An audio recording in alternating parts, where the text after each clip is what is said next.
Putujemo zato što su udaljenost i raznolikost tajni osveživači naših misli.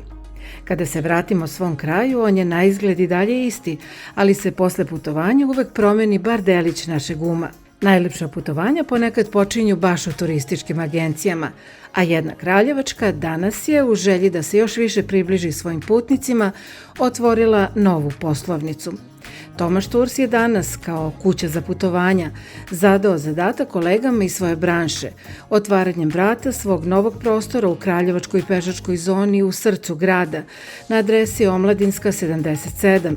Svakog radnog dana od 8 ujutru do 21 i subotom do 15 časova.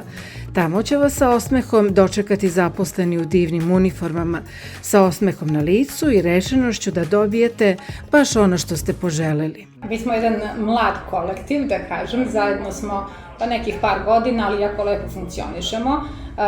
Imamo jako puno posla, pa nas to nije vinulo nigde u pogrešnom pravcu. Znači, ovaj lokal je samo jedan korak kao dokaz da smo lepo radili, lepo poslovali, da su naši putnici zaslužili jedan bolji prostor gde će se susretati sa nama i gde će dogovarati svoje putovanja. Nastavljamo da poslujemo i na adresi Hajduk Veljkova 15 i ovde u Omladinsku 77. Kažem, agencija je poznata i u Kraljevu i u Srbiji, ali nadam se da će ovo biti samo jedan od nekih budućih koraka. Vi niste samo klasični prodavci turističkih aranžmana, već i organizatori putovanja. Tako je, Tomaš Tours je organizator putovanja.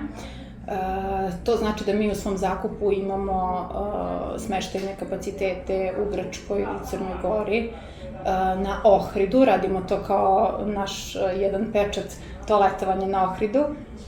Osim toga radimo sve evropske metropole, radimo na proširenju, pa ćemo uvrstiti u svoju ponudu i Alberobello, jedno prelepo mestašće koje je onako san snova, jedna bombonica od mesta u Italiji.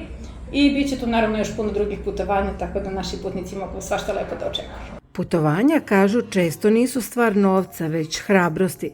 Zato usudite se da zavirite iza vrata Tomaš Toursa, gde će se potruditi da nađu putovanje kakvo sebi možete da priuštite. Danas su svi imali 10% popusta na aranžmane Tomaš Toursa, da se i radost i uživanje podele, jer samo se tako umnožavaju.